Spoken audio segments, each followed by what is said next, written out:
bienvenue sur la chaîne Pokémon Valley. Installez-vous confortablement et nous espérons que vous apprécierez cette vidéo. N'oubliez pas de vous abonner pour faire grandir la chaîne, votre soutien nous est indispensable. À bientôt! Sacha possède depuis peu ses 8 badges d'arène et peut à présent se présenter au championnat de la Ligue Pokémon. Cynthia informe Sacha que c'est dans la ville de Verterès que se tiendra la compétition. Avec Iris et Rachid, ils quittent la villa et poursuivent leur voyage. Dans les magnifiques montagnes d'Unis, Sacha, Iris et Rachid s'approchent du village des dragons, le village natal d'Iris. Elle est impatiente de retourner chez elle et surtout d'éviter Janusia et le champion Watson. Une fois au village, Iris retrouve son amie d'enfance Gilberte et ses Diamates. Elle fait également les présentations entre la doyenne du village et ses amis Sacha et Rachid. Iris en profite pour présenter son nouveau Pokémon Dragon, le puissant Dracolos. Ce dernier, toujours à la recherche d'un adversaire à sa hauteur, s'empresse de défier un Tranchandon. La doyenne du village réussit à calmer les deux fiers combattants grâce à ses talents d'experte en Pokémon Dragon. Nos amis repartent chez Gilberte pour déjeuner quand l'un des Diamates évolue en Trioxydre et devient incontrôlable. Iris, qui souhaiterait devenir un maître des Pokémon Dragon, va alors tenter de calmer Trioxydre sous les yeux dissimulés de Watson. Gênée d'avoir abandonné l'académie de Janusia, Iris s'excuse auprès du champion. Watson, qui reconnaît qu'Iris a un certain talent, accepte ses excuses et l'attendra donc à l'arène de Janusia pour un match revanche. Iris est rassurée et heureuse de cette preuve de confiance. Accompagnée de ses amis, Iris arrive enfin à Janusia. Elle retrouve son ancienne dame de chambre quand elle était encore à l'académie. Sacha et Rachid en apprennent donc un peu plus sur le passé d'Iris. Petite, elle avait des difficultés en classe, notamment sur la lecture, et avait aussi du mal à s'intégrer avec ses camarades. De plus, Iris n'était pas au niveau durant les cours de combat Pokémon. Iris abandonne l'académie et retourna donc au village des dragons. Elle reçoit son petit coupe-note avant de partir seule en voyage. Mais aujourd'hui, Iris va avoir l'occasion de montrer tout ce qu'elle a appris à Watson dans un match Pokémon. Le combat commence et Iris choisit Minotape contre le Tranchandon de Watson. Minotape commence avec Griffacier, que Tranchandon encaisse sans problème. Après une série d'attaques des deux côtés, les deux adversaires lancent une dernière attaque. Giga Impact pour Tranchandon et Tunnelier pour Minotape. Le premier affrontement se termine par un match nul. Watson est surpris par les nouvelles connaissances d'Iris et envoie par la suite son Dracarmin contre Dracolos. Iris lui demande d'utiliser Point Éclair, mais Dracarmin bloque l'attaque avant de riposter avec Dracogriffe. Il enchaîne ensuite avec Luminocanon que Dracolos contre avec Lance-Flamme. Dracolos lance ensuite Point Éclair, mais Dracarmin utilise Reflet pour augmenter son esquive. Iris aide Dracolos à viser juste avant de lancer Laser Glace, une attaque super efficace que Dracarmin, à la surprise de tous, encaisse sans difficulté. Iris ne se décourage pas et ordonne à Dracolos de lancer Dracocharge. Mais Dracarmin en profite pour le prendre au cou et le lancer en l'air, puis il utilise Dracoqueue dont la puissance de l'attaque envoie Dracolos à terre. La victoire revient donc au champion Watson. Ce dernier attend avec impatience leur prochaine rencontre pour admirer les progrès d'Iris. De plus, elle apprend par sa dame de chambre que plus tard, elle pourra, si elle le souhaite, d'après les mots de Watson, devenir championne d'arène de Janusia. Watson a bien compris qu'Iris était faite pour apprendre en voyageant plutôt que de rester enfermée à l'académie. En apprenant cela, Iris repart avec ses amis sur les routes, en désirant plus que tout devenir un maître des Pokémon Dragon. Sacha, Iris et Rachid continuent leur voyage vers la Ligue à travers les montagnes d'Unis. Sur la route, ils font la rencontre d'un jeune homme nommé Virgile, accompagné d'un Evoli et d'un Mentali. Ils apprennent que Virgile possède toutes les évolutions d'Evoli et qu'il dirige une équipe de secours. Virgile révèle à nos héros que pendant son voyage, il a lui aussi obtenu ses 8 badges d'Unis et participera donc lui aussi à la Ligue Pokémon. Sacha est donc impatient de pouvoir l'affronter durant la compétition. Sacha et ses compagnons reprennent alors leur voyage. Et après un long voyage, les voici qu'ils aperçoivent la ville de Verterès où la Ligue Pokémon va bientôt ouvrir ses portes. Les voici devant les différentes zones de combat. Bianca est également présente sur les lieux, ainsi que Jules. Ils sont tous les trois impatients de débuter les festivités. De plus, ils sont également rejoints par Virgile, et bien entendu, Nico est déjà sur place et fin prêt à se battre. Nos amis et leurs rivaux se rendent au centre Pokémon pour officialiser leur inscription. Depuis 3 jours, Alexis campe sur les lieux, mais ce dernier est si distrait qu'il a oublié de s'inscrire officiellement. Heureusement que Sacha est passé par là et le presse de se rendre au centre Pokémon afin que lui aussi soit inscrit au tournoi. La nuit va être courte pour Sacha qui ne pense qu'à la compétition. La cérémonie d'ouverture du tournoi de la Ligue Pokémon du Nice va commencer. L'agent Jenny allume la flamme et la compétition peut démarrer. Les candidats peuvent à présent connaître leur premier adversaire et Sacha va directement se retrouver face à Nico. Les combats préliminaires à un Pokémon chacun peuvent débuter. Jules est le premier à vaincre son adversaire, tout comme Bianca. Ils sont suivis de près par Virgile et Aquali, ainsi que d'Alexis et de son Oacier. C'est le moment pour Sacha et Nico de s'affronter. L'un des deux sera déjà éliminé du tournoi en cas de défaite. Nico envoie Majaspic et Sacha Pikachu. Pikachu commence avec Vive Attaque que Majaspic réussit à éviter sans difficulté. Pikachu enchaîne de suite avec Queue de Fer. Mais encore une fois, Majaspic esquive l'attaque et en fera de même avec Boulélec. Après toutes ces esquives, Nico ordonne à Majaspic d'attaquer et lance Dracoqueue. Contrairement à son adversaire, Pikachu lui est violemment frappé et c'est déjà presque terminé pour lui. S'il ne se relève pas, Sacha sera directement éliminé de la compétition. Mais Pikachu réussit à se relever très péniblement. Nico ne s'arrête pas là et son Majaspic lance Écosphère. En encaissant 2 puissantes attaques, Pikachu est au plus mal. Majaspic relance Dracoqueue à 2 reprises avant d'immobiliser sa victime avec ligotage. Pikachu est dans un état plus que critique. Sacha tente une attaque tonnerre dans un ultime espoir, mais Majaspic plante sa queue dans la terre pour conduire l'électricité dans le sol. Depuis le début du combat, Majaspic n'a subi aucun dégât. Nico va sûrement gagner son premier match. Majaspic continue d'étouffer Pikachu avec ligotage. Sacha doit réagir vite, ou il peut dire adieu à ses espoirs de victoire. Pikachu doit abandonner ou l'issue du combat sera fatale pour lui. Tout à coup, Sacha a une idée. Il ordonne à Pikachu d'utiliser Queue de Fer pour se libérer. De plus, il combine Queue de Fer avec Boulélec. Majaspic lui relance Dracoqueue. Le choc entre ces deux puissances provoque une énorme explosion. Pikachu est à terre, mais il se relève encore et toujours. Contrairement à Majaspic, qui lui est tombé KO en un seul coup. Quel retournement de situation! Nico est éliminé et Sacha remporte son premier match avec difficulté. Pour lui refaire une santé, Sacha accompagne Pikachu au centre Pokémon.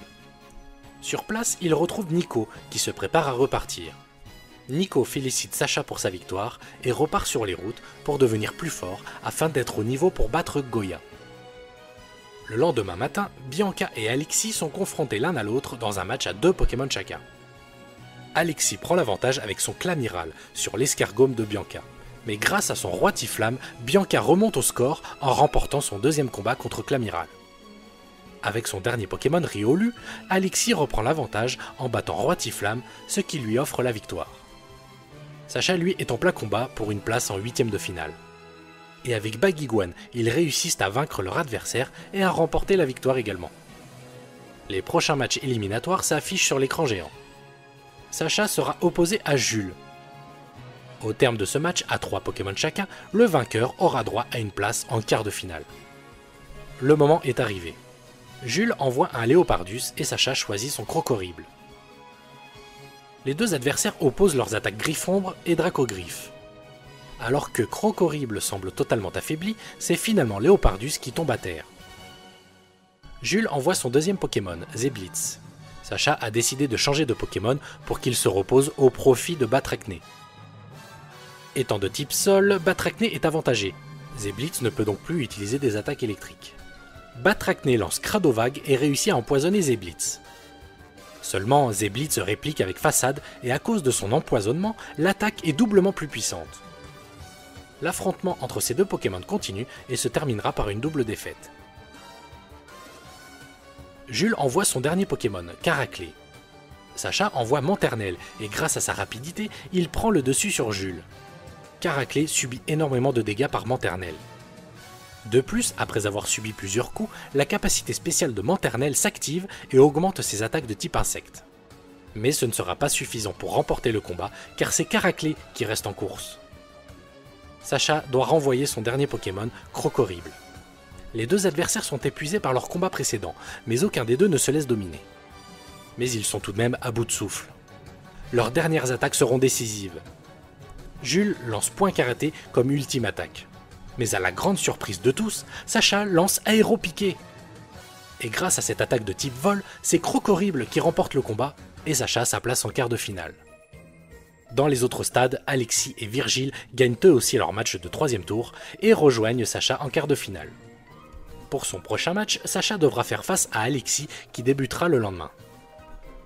À la nuit tombée, Sacha n'arrive pas à dormir et se promène dans le stade où se tiendra son match contre Alexis. Ce dernier est également sur les lieux. Tellement distrait, il compte dormir sur le terrain pour être sûr de ne pas rater son match. Les deux dresseurs se promettent de ne pas retenir leur coup et qu'Alexis possède une arme secrète. Les quarts de finale peuvent commencer. Sacha et Alexis sont prêts à se battre dans un match complet à 6 Pokémon chacun pour une place en demi-finale. Le match commence et Alexis envoie de suite son arme secrète qui n'est autre qu'un Trioxydre. Sacha lui oppose son Géolite. Les deux Pokémon sont prêts à démarrer. Alexis ne tarde pas à enchaîner les attaques puissantes sur Géolite. Et après avoir pris l'attaque Draco Charge de plein fouet, Géolite n'est déjà plus apte à se battre. Pour son deuxième Pokémon, Sacha fait appel à Moustillon. Sacha prend les devants avec Aqua Jet et Coquillam. Seulement, Trioxyde contre-attaque avec Draco Choc. Moustillon est impressionnant tant par sa rapidité que par sa force. Alexis lance toutes les attaques que connaît Trioxydre et dévoile même connaître Coup Double qui fait de gros dégâts à Moustillon. Pour en finir, Trioxydre lance Draco Charge dont Moustillon ne se relèvera pas. Sacha envoie son troisième Pokémon Gros Tichon et commence fort avec Casse-Brique. Alexis lance de nouveau triple attaque et Draco Charge à la suite sur Gros Tichon. Heureusement, ce dernier possède une bonne défense et Trioxydre commence à fatiguer. Gros Tichon en profite et lance Casse-Brique, ce qui lui permet de vaincre Trioxydre pour de bon. Alexis appelle Noacier comme deuxième Pokémon, mais les attaques feu de Gros Tichon auront raison de Noacier qui est rapidement envoyé au tapis. Alexis et Sacha sont maintenant à égalité. Alexis envoie Clamiral, un Pokémon eau, pour contrer les attaques feu de Gros Tichon. Clamiral lance un terrible Hydroblast sur son adversaire qui prend l'attaque en pleine face. Heureusement, Gros Tichon est résistant et peut continuer le combat. Il enchaîne avec Casse-Brique mais la fatigue le ralentit. Clamiral lance Aqua Jet, ce qui met bien évidemment Gros Tichon hors de combat. Pour son Pokémon suivant, Sacha envoie son Pikachu pour vaincre Clamiral et ses attaques eau. La vitesse qu'engendre Vive Attaque combinée à sa puissante attaque Queue de Fer permet à Pikachu de venir à bout de Clamiral sans trop d'efforts. Le combat continue. Alexis envoie Lacmé-Cygne, un Pokémon eau et vol. Choix étonnant contre un Pokémon électrique. Et pourtant, Alexis réussit à donner du fil à retordre à Pikachu, mais ce dernier, grâce à sa capacité boule élec, envoie Lacmé-Cygne à terre. Alexis envoie son cinquième Pokémon, son fidèle Riolu, en affirmant qu'il ne compte plus que sur lui pour gagner. Alexis est encore une fois totalement à côté de la plaque. Il pensait qu'il ne devait utiliser que 5 Pokémon pour les quarts de finale. Mais Alexis ne se démotive pas et compte battre tous les Pokémon restants de Sacha uniquement avec Riolu. Sacha rappelle Pikachu pour qu'il se repose et le remplace par Déflaisant. Mais ce dernier est malmené par le Riolu d'Alexis qui enchaîne les attaques avec une grande rapidité et force. Le combat se soldera par un KO de Déflaisant. Il ne reste à Sacha que 2 Pokémon en comptant Pikachu. Il choisit d'envoyer son 6ème Pokémon, Vipellière. Riolu est très agile et prend le dessus sur son adversaire. Vipellière est en difficulté mais réussit à affaiblir Riolu grâce à plusieurs attaques, notamment Tempête Verte qui semble vraiment avoir épuisé Riolu. Mais ce dernier se relève péniblement et pioche en lui une énergie suffisante lui permettant d'évoluer en un puissant Lucario. Quel retournement de situation! Alexis est plus que confiant sur sa victoire, tandis que Sacha est déconcerté. Mais le combat continue, et Sacha et Vipellière ne comptent pas abandonner et lancent Lame-Feuille. Lucario enchaîne avec Forte Paume, qui est bien plus puissante qu'avant. Alexis ne ralentit pas et ordonne à Lucario d'envoyer aussitôt Aura Sphère. Cette fois-ci, l'attaque aura raison de Vipellière pour de bon, qu'il envoie au tapis. Sacha ne doit compter que sur Pikachu pour remporter la victoire face à Lucario. Le combat dure et aucun des deux ne semble prendre l'avantage sur l'autre. Pikachu est épuisé, mais Sacha lui demande d'utiliser Queue de Fer. Cependant, Lucario utilise Photocopie pour apprendre l'attaque et lancer lui aussi que de faire. Le choc des deux attaques a envoyé les deux Pokémon à terre. Sacha motive Pikachu à se relever. Lucario semble avoir perdu, mais Alexis encourage son Pokémon aussi. Les deux Pokémon sont à bout de force. La prochaine attaque sera décisive pour l'un comme pour l'autre. Pikachu lance Boule Élec pour en finir, mais Lucario utilise ses dernières forces et envoie Aura Sphère. Le choc est intense et fait vibrer tout le stade, mais c'est finalement Aura Sphère qui prend le dessus et mettra un terme à ce combat en envoyant Pikachu au tapis. Sacha est éliminé et les deux dresseurs se félicitent pour leur match spectaculaire. C'est donc Alexis qui se retrouve en demi-finale contre Virgile. Sacha, lui, est dans les tribunes pour soutenir ses amis toujours en compétition. Virgile et son Pyroli parviennent à terrasser le puissant Lucario. Alexis est éliminé et laisse sa place à Virgile en finale contre Didier. Et c'est grâce à son Évoli qu'il terrasse Dracarmin, le dernier Pokémon de Didier. Virgile remporte par conséquent la finale et devient le grand vainqueur de la Ligue Pokémon d'Unis. Après avoir assisté à la cérémonie de clôture du tournoi, Sacha et ses amis vont de nouveau se séparer pour prendre des chemins différents. Malgré sa défaite en quart de finale, Sacha a énormément appris et progressé pendant son voyage dans la région d'Unis. Mais son aventure ne s'arrête pas là. Avec ses amis Rachid et Iris, il se dirige vers Renoué pour retrouver le professeur Keteleria. Au laboratoire du professeur, Sacha contacte le professeur Chen et lui raconte son voyage et sa défaite contre Alexis à la Ligue. Plus tard, Sacha réfléchit à son futur et se rend compte qu'il n'a plus de défi à relever à Unis.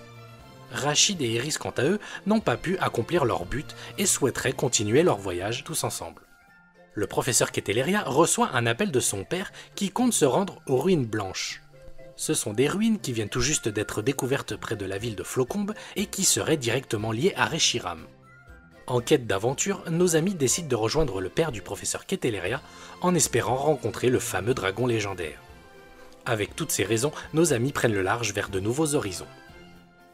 Quelque temps plus tard, le bateau sur lequel se trouvent nos jeunes dresseurs s'apprête à faire escale. Au port, sur le quai, Sacha remarque qu'un jeune homme le fixe. Ce garçon s'appelle N, et s'il fixait son regard en direction de Sacha, c'était en réalité vers Pikachu, dont il affirme qu'il aurait entendu son cœur parler. N aurait entendu tout l'amour que porte Pikachu à son dresseur. Sacha confirme avec fierté. Après les présentations, Sacha informe N qu'il se dirige vers les ruines blanches pour en apprendre plus sur Reshiram et pourquoi pas le rencontrer. N est intrigué et l'est d'autant plus lorsqu'il apprend que Sacha a vu Zekrom dès son arrivée à Unis. N est un admirateur de Zekrom et Reshiram et possède une grande connaissance des légendes de la région. N est à la recherche d'une réponse sur l'origine des Pokémon et la raison de leur présence dans ce monde. Sacha et ses amis sont fascinés par le mystère qui entoure ce garçon. Quand Sacha lui révèle que son rêve est d'être un maître Pokémon, N est comme déçu car il considère les Pokémon comme ses amis et refuse de les voir se battre. Le bateau s'apprête à faire escale à Volucité. C'est ici que N se sépare de ses nouveaux amis. Sacha, Iris et Rachid continuent leur voyage vers Pavonnet tout en disant au revoir à leur nouvel ami. Durant leur voyage, Sacha, Iris et Rachid se font attaquer par des golets sauvages agressifs. Après les avoir calmés, ils les emmènent au centre Pokémon de la ville. Au centre, l'agent Jenny les informe que toute la ville a été assaillie par des Pokémon sauvages agressifs provenant de la montagne non loin de l'observatoire. Nos amis décident de se rendre sur les lieux pour enquêter. Et justement, cet observatoire sert de laboratoire pour la Team Plasma. Nikolai, le scientifique de l'organisation, effectue des expériences sur les Pokémon afin de les contrôler et de décupler leurs forces. Pendant qu'ils progressent vers le sommet de la colline, nos amis sont rejoints par un homme mystérieux. Soudain, le comportement de Pikachu et de Couponote devient agressif, tout comme celui de quelques Pokémon sauvages. Ce changement de comportement est dû à de mystérieuses ondes. Les Pokémon attaquent Sacha et ses amis, mais ils sont protégés par cet homme qui se trouve être en réalité Belladonis. Il est ici pour enquêter sur la Team Plasma qui pourrait être les responsables des troubles du comportement des Pokémon. Dans le laboratoire, nos amis sont repérés par la Team Plasma. Une fois sur place, Sacha et ses amis feront tout leur possible pour empêcher les agissements de la Team Plasma. Même la Team Rocket fait son apparition en attaquant leur système informatique avant de fuir avec les données de la Team Plasma. Cette dernière fuit en activant l'autodestruction du laboratoire, effaçant toute trace de leurs agissements. Nos héros sont de retour au centre Pokémon et s'apprêtent à saluer Belladonis avant de repartir pour les ruines blanches. Pleine nuit, alors qu'ils cherchent un centre Pokémon, nos amis tombent de nouveau sur N, accompagné d'un guerrier-aigle blessé. N est dans cet état parce qu'il a suivi un camion de la Team Plasma qui transportait un guerrier-aigle blessé. En libérant Guerrier-aigle, il se fait repérer et attaquer par la Team Plasma, mais arrive tout de même à les distancer. Les voici dans un centre Pokémon pour soigner Guerrier-aigle, mais aussi pour y passer la nuit. Cependant, les deux sbires Plasma retrouvent Guerrier-aigle grâce à un traceur placé sur le Pokémon. Une fois arrivé, un combat débute entre la Team Plasma et nos héros. Une fois vaincus, les deux criminels renoncent et Guerrier-aigle est libéré. Comme N doit se rendre à Port-Yonneuve, Sacha lui demande s'ils veulent faire la route avec eux, même s'il n'aime pas les combats Pokémon. N accepte car il ne voit plus les combats de la même manière aux côtés de ses nouveaux amis. Sacha, Iris et Rachid, accompagnés par N, continuent leur route vers les ruines blanches. Ils arrivent en ville où se tient une foire en l'honneur de Kanto qui a pour but de faire connaître aux habitants d'Unis les Pokémon de cette belle région.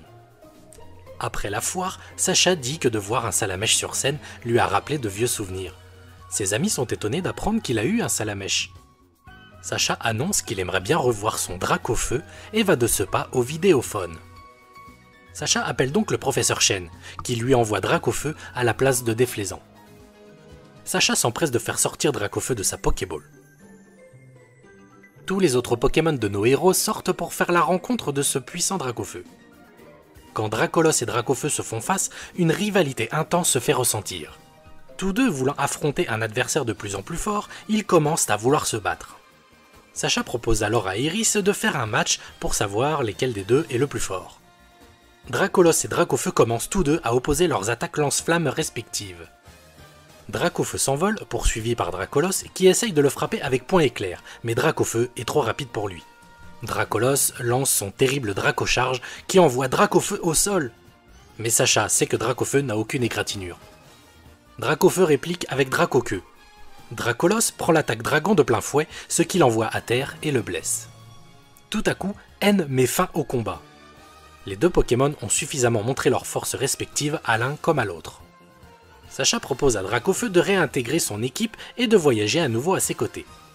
Dracofeu accepte et tous ensemble, ils reprennent la route en direction des ruines blanches afin de rejoindre le père du professeur Keteleria. Et de son côté, le chercheur et son équipe sont espionnés par des membres de la Team Plasma sous les ordres de Gétis. Ce dernier est également à la recherche de N par tous les moyens. N va bientôt devoir prendre un autre chemin que Sacha et ses amis. Mais avant, ils arrivent en ville et apprennent qu'un Tranchodon est devenu incontrôlable et détruit la ville. C'est encore l'œuvre de Nikolai et de sa machine à contrôler les Pokémon. La Team Plasma ordonne à N de les suivre pour l'emmener voir Gétis. Bien entendu, N refuse. La Team Rocket, qui est toujours partante pour déjouer les plans de la Team Plasma, s'engage eux aussi dans la lutte. En essayant de protéger Tranchodon et Dracolos, N se fait attaquer et blesser grièvement. Grâce à la Team Rocket, la machine contrôlant les Pokémon s'éteint. La Team Plasma bat en retraite et s'enfuit. Alors que le calme est revenu, un brouillard épais s'abat sur la ville soudainement. À travers le brouillard, deux jeunes femmes apparaissent et avec l'aide des pouvoirs psychiques de leur Pokémon Psy, ils téléportent N dans un endroit secret et le plongent dans une eau pure. Cette eau semble avoir le pouvoir de guérir les blessures de N. Ces deux jeunes femmes se nomment Colombe et Vénus et sont des amies de N. Et tout comme lui, elles peuvent entendre le cœur des Pokémon. Dans son refuge secret, avec Vénus et Colombe, N s'occupe de Pokémon blessés. Il remercie ses amis en leur racontant toute son histoire.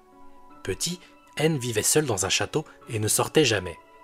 Ses seuls amis étaient des Pokémon maltraités et abandonnés.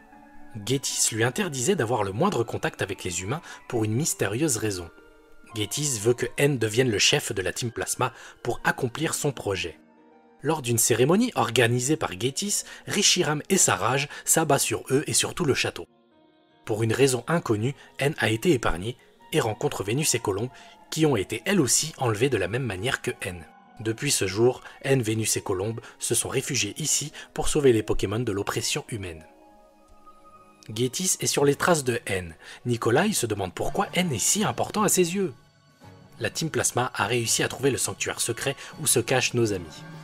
Sacha, Iris et Rachid retiennent la Team Plasma pour permettre à N, Vénus et Colombe de s'enfuir. Grâce au brouillard de Gardevoir et Cinderella, ils sont téléportés loin de la Team Plasma, non loin de la tour Dragospire et des ruines blanches. Du côté de la Team Plasma, retrouver N reste leur priorité. La Team Plasma a repéré le galet blanc qui se trouverait dans les ruines blanches. Grâce à ce galet, ils pourront invoquer Reshiram et le contrôler grâce à la machine de Nikolai. Du côté de nos héros, ils font la rencontre de l'assistant du père du professeur Keteleria. Celui-ci les conduit jusqu'aux ruines blanches. À l'intérieur des ruines, ils rejoignent le professeur qui a découvert une porte en rapport avec Reshiram. Le professeur réussit à ouvrir la porte et découvre le fameux galet blanc.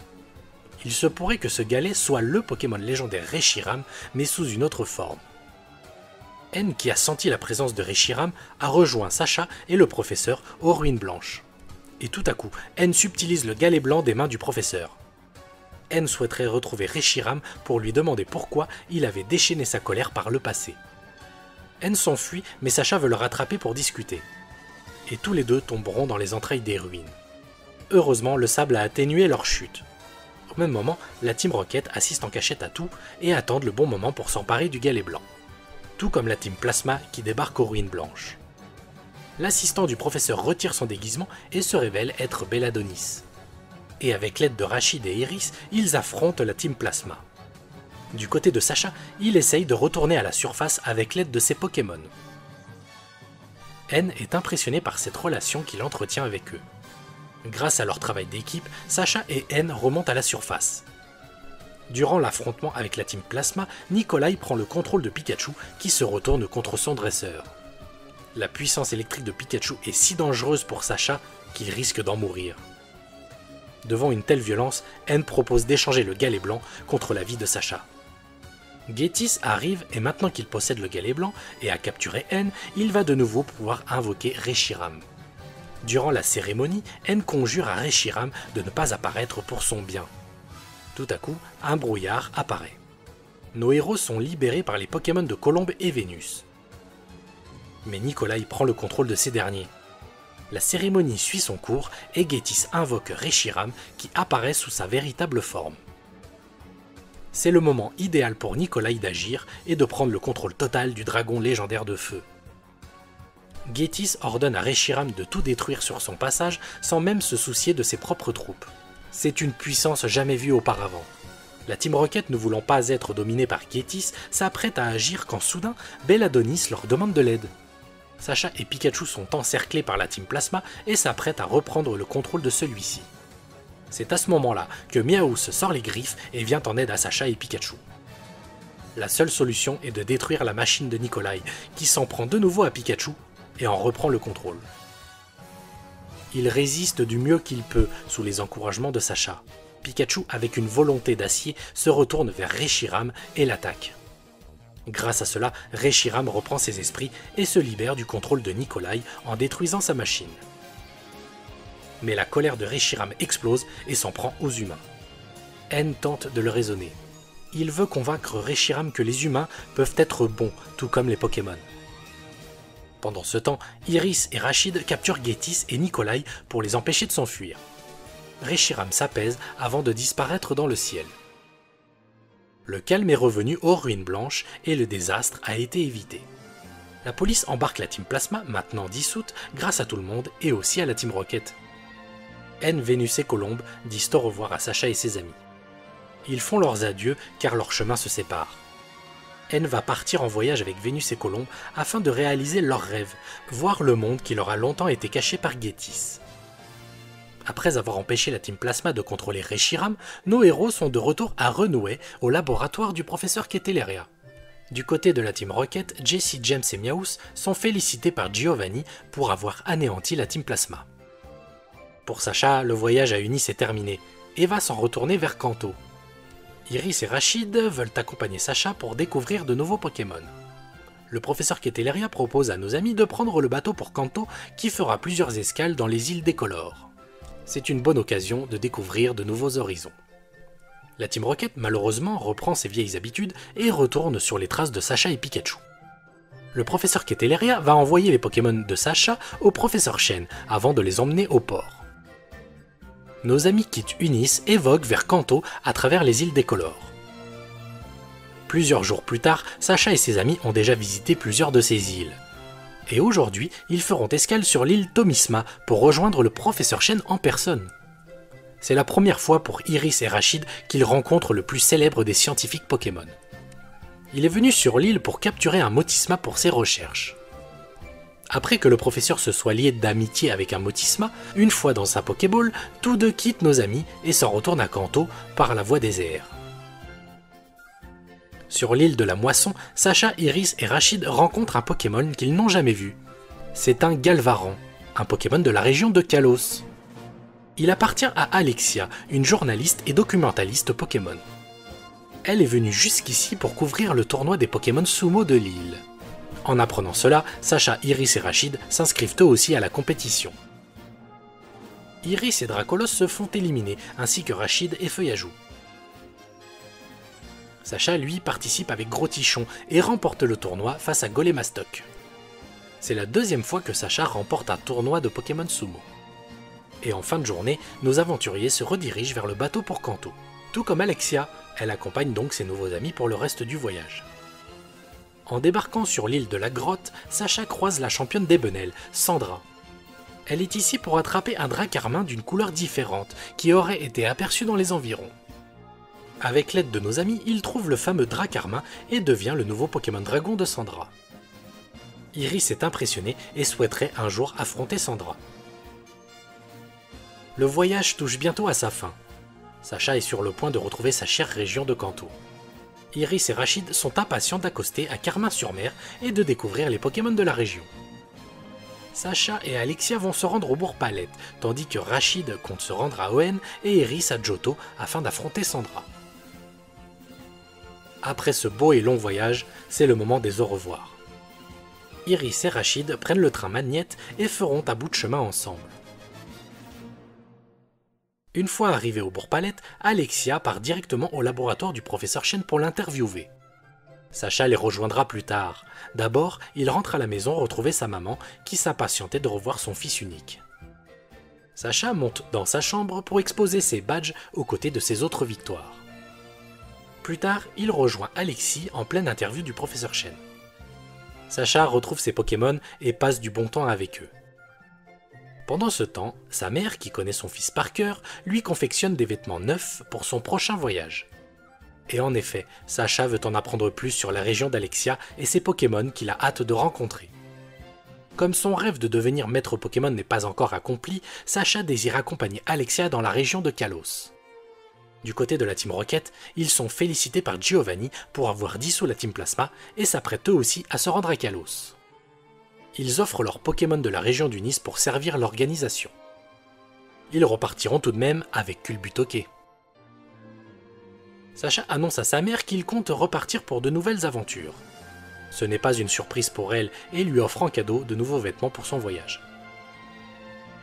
Sacha a laissé tous ses Pokémon, à l'exception de Pikachu, au professeur Chen et s'apprête à décoller en compagnie d'Alexia pour la région de Kalos. Sacha quitte la région de Kanto et sa maman qui accepte de souffrir en silence et de vivre sans son fils pour qu'il puisse réaliser ses rêves.